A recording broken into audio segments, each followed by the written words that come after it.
আসসালামু আলাইকুম, সবাইকে স্বাগতম অ্যানিও ম্যাথ সলিউশনে। আজকে আমরা যেটা করব সেটা হচ্ছে চ্যাপ্টার নাম্বার 1 অ্যাপ্লাইড ম্যাথমেটিক্স এর চ্যাপ্টার নাম্বার 1 থিওরি নাম্বার হচ্ছে 1। দেখো থিওরি 1 এ কি প্রমাণ করতে বলছে, যদি a0/2 plus summation n = 1 to infinity a n cos nx plus b n sin nx একটা ধারা দেওয়া আছে।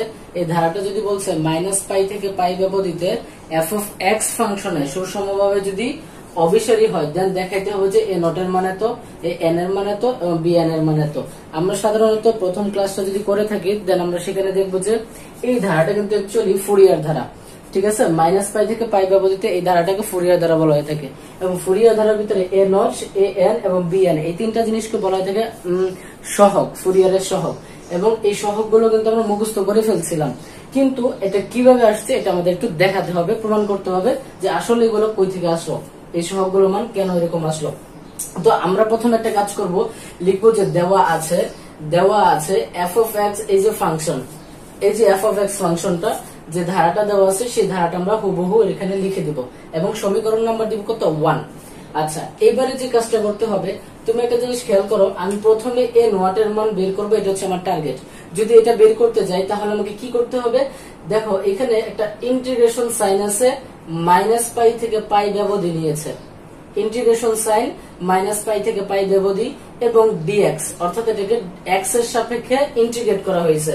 তাহলে আমি এক কাজ করি, এই নটের ভিতরে যদি এই জিনিসগুলো আনতে যাই, তাহলে আমি এই ফুল ধারাটাকে একটু টেকনিক্যালি করব কি, এই -π থেকে π ব্যবধি আনতে হবে। তাহলে আমি করব কি, -π থেকে π এই পর্যন্ত এই ব্যবধিটা নিয়ে আমি কার সাপেক্ষে, x এর সাপেক্ষে, কারণ এখানে x এর সাপেক্ষে কি করা হয়েছে, ইন্টিগ্রেট করা হয়েছে। তাহলে আমি করব কি, -π থেকে π পর্যন্ত x এর সাপেক্ষে ইন্টিগ্রেট করে পাই। ঠিক আছে, আচ্ছা যদি ইন্টিগ্রেশন করি তাহলে কি আসবে, দেখো ফার্স্টে ছিল হচ্ছে f of x, আমি এখানে লিখলাম f of x, কিন্তু আমি -π থেকে π ব্যবধিতে, -π থেকে π ব্যবধিতে আমি x এর সাপেক্ষে কি করলাম, ইন্টিগ্রেট করলাম। ঠিক আছে, দেন ইকুয়ালস টু a0/2 আমি সেম ঠিক রাখলাম। এখন -π থেকে π dx, এই যে ইন্টিগ্রেশন করছি, এই পাশেও হবে, এটাতেও হবে, এটাতেও হবে, প্লাস আমি এই অংশটুকু যদি একটু অফ রাখি, এটা ধরো অফ, হ্যাঁ, এই সামেশন n = 1 থেকে ইনফিনিটি পর্যন্ত এটা রেখে দাও। আচ্ছা, a n এটা কিন্তু ধ্রুবক, আমি ধ্রুবকটারে বাইরে লিখছি। দেন আমার কাজ হচ্ছে -π থেকে π ইন্টিগ্রেশন করছি কাকে, cos nx কে, cos nx। এরপর bn এটাও কিন্তু আমার ধ্রুবক থেকে গেল, sin nx এটাকে -π থেকে π ব্যবধি এবং dx x এর সাপেক্ষে কি করছে, ইন্টিগ্রেট করছি। আর সামেশন n = 1 to infinity এটা কিন্তু এটার সাথেও ছিল আবার এটার সাথেও ছিল। আমি করলাম কি, এই সামেশন n = 1 to infinity এটা আমি প্রথমটার সাথেও দিলাম, দেন আমি এটার সাথেও দিয়ে দিলাম, শেষ কাহিনী।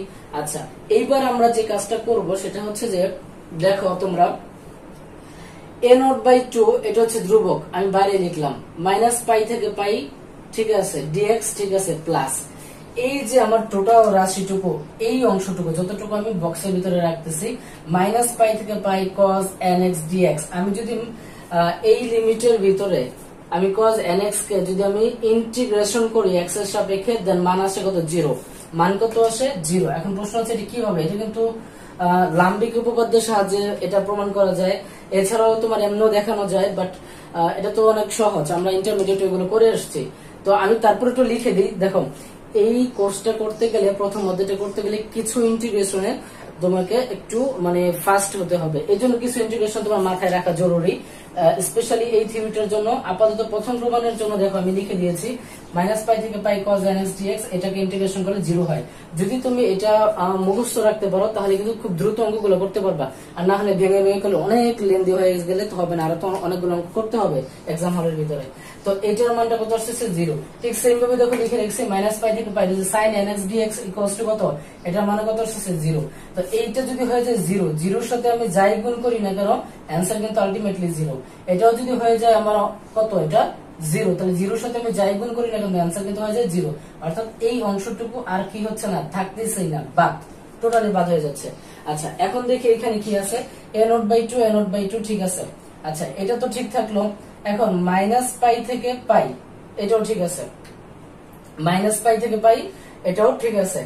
dx, dx কে ইন্টিগ্রেশন করলে আসে x, দেন লিমিট বসাই দিব মাইনাস পাই থেকে পাই পর্যন্ত ইকুয়ালস টু, এবার যে কাজটা আমি করব সেটা হচ্ছে a নট বাই 2 আছে, a নট বাই 2, আমি এক কাজ করি,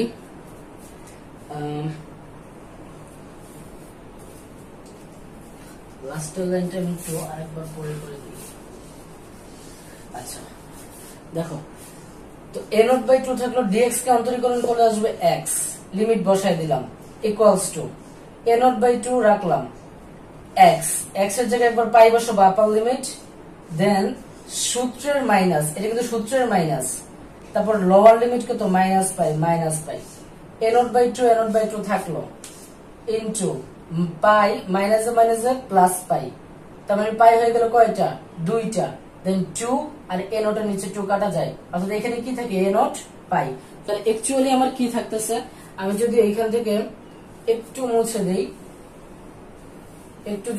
দেই তাহলে আমি কি পাচ্ছি একটু দেখি, তাহলে আমরা কি সমান পাচ্ছিলাম, এই যে দেখো এইটুকু ছিল না, এটুকু কি ছিল মাইনাস পাই থেকে pi f of x dx equals to, আমি কত পাইছি এখানে a নট এবং পাই, এই দুইটা জিনিসকে পাইছি a নট এবং পাই, আমি লিখলাম কি a নট এবং পাই।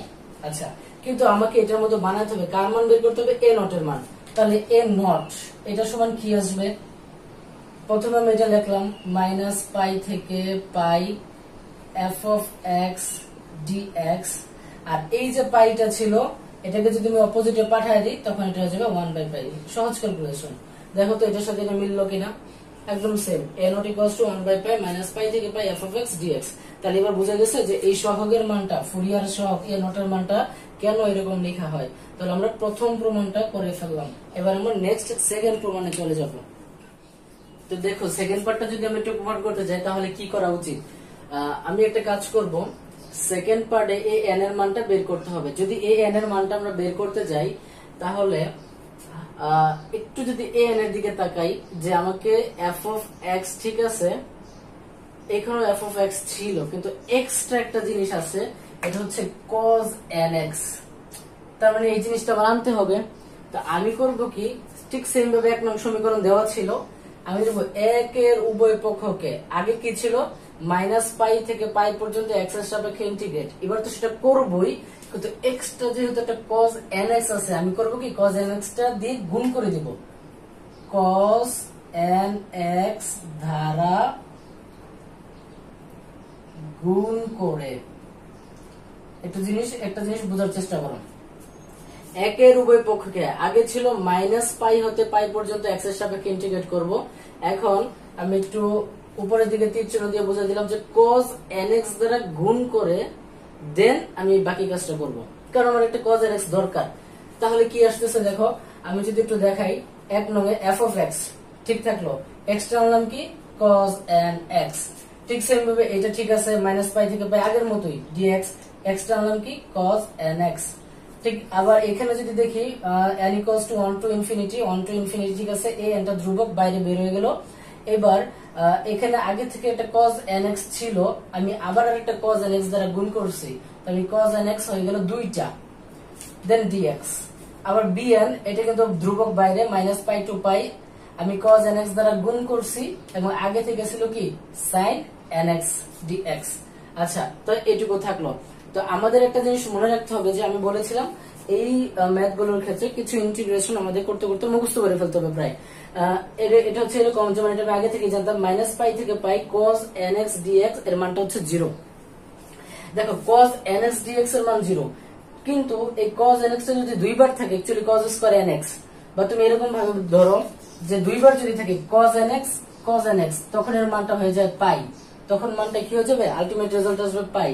আবার যদি এমন থাকে মাইনাস পাই থেকে পাই cos nx আবার sin nx, cos nx এবং হচ্ছে কি sin nx, যদি এই ফরম্যাট থাকে তাহলে আবার রেজাল্ট কত 0।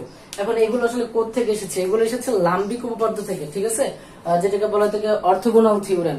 এটা একটা অন্য একটা টপিক, সেই টপিকটা আমরা অন্য কোনো ক্লাসে আলোচনা করার চেষ্টা করবো, তবে আপাতত এগুলো একটু মুখস্থ করে ফেলার চেষ্টা করলে বেটার, এই কারণে এগুলো আমরা ফ্রিকোয়েন্টলি এগুলো আমরা ইউজ করতেছি। তো এটা cos nx cos nx দুইবার থাকলে পাই, যদি cos nx থাকে, আবার যদি sin nx থাকে তাহলে 0, আর cos nx একবার থাকলে সেটা 0, এবং লিমিট গুলো সব ক্ষেত্রে সেম, -পাই থেকে পাই। এবার আমরা যে কাজটা করবো, একটু জিনিস দেখো, এই যে এখানে cos nx আছে না, তো cos nx এর যদি আমি ইন্টিগ্রেট করি, রেজাল্ট আসবে কি 0, 0 সাথে যাই গুণ করি না কেন অ্যানসার কত 0। আচ্ছা, এবার একটা জিনিস দেখো, এই যে অংশটুকু cos nx এই দুইবার যদি cos nx থাকে, তখন এটার রেজাল্টটা কত ছিল, পাই। রেজাল্টটা কত আসবে, পাই। তাহলে আমি লিখলাম হচ্ছে পাই, এবং এর আগে ছিল an গুণাকারে, আমি an রে কি করলাম, গুণাকারে লিখে দিলাম। আবার দেখো cos nx sin nx, cos nx sin nx, answer কত 0, তাহলে আমি দিলাম কত 0, এবং লিখে দিয়েছি লাম্বিক উপপাদ্যের সাহায্যে। তোমরা যদি বই কাছে থাকে তাহলে বই থেকে একটা লাম্বিক উপপাদ্যটা দেখে নিও। আচ্ছা, দেন আমরা কি করব, 0 0 তো শেষই, তাহলে কি প্রমাণ করা যায়, দেখো এখান থেকে হচ্ছে a not pi, a not pi, এই a নট পাইটারে আমি কি করলাম, আগে লিখলাম, আর এই সাইডে কি থাকলো, আমি সবটুকু ধরে এখানে কি করলাম, বসায় দিলাম, শেষ। কিন্তু আমাকে তো বের করতে হচ্ছে an এর মান, an এর মান, সরি a নট পাই না, এটা তো an, এখানে কার মান বের করতে বলছে, an এর মান। তাহলে an টা কি রাখা যাবে, রাখবো, an এর সাথে আর কিছু রাখা যাবে না, তার মানে পাইটারে রাখবো না, পাইটার অপোজিটে পাঠাই দিই, তাহলে এটা হয়ে যাবে 1/পাই, গুণাকারে ছিল, অপোজিট ভাগ হয়ে গেছে 1/পাই। দেখো এই লাইনটুকু এবং এই লাইনটুকু সম্পূর্ণ সেম সেম, দেখো এই দুটো মিলে গেছে। আচ্ছা, এবার আমরা যেটা করবো সেটা হচ্ছে থার্ড প্রমাণটা করার চেষ্টা করবো, bn এর মানটা বের করবো। তাহলে তুমি সেম ভাবে দেখো, আমরা প্রথমে fx বের করার জন্য যে ফরম্যাটটা ইউজ করেছিলাম, cos nx যেহেতু এক্সট্রা আসছে, পরেরটা ক্ষেত্রে cos nx দ্বারা গুণ করেছি।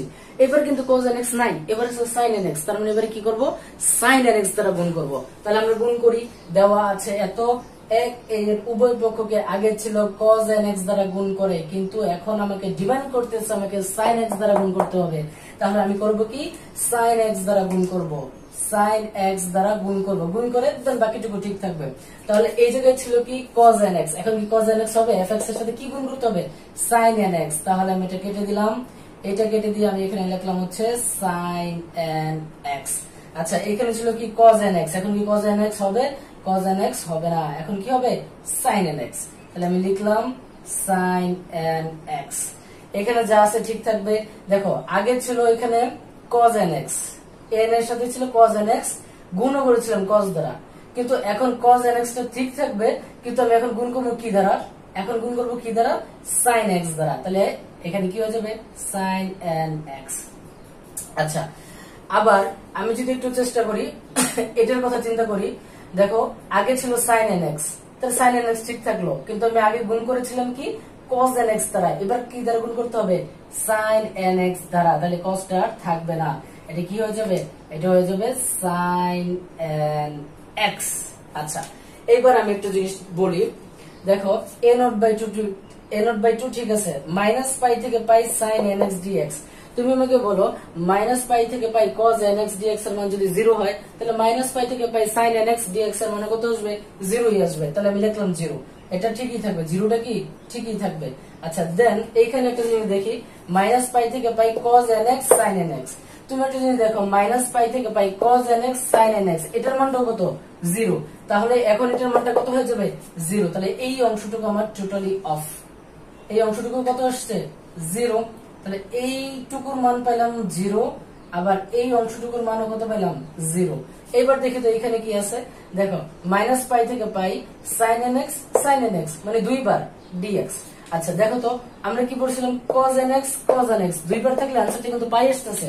ঠিক সেম ভাবে sin nx লাম্বিক উপপাদ্যের সাহায্যে যদি দুইবার থাকে, তখন অ্যানসারটা কি আসবে, অ্যানসারটা আসবে হচ্ছে পাই।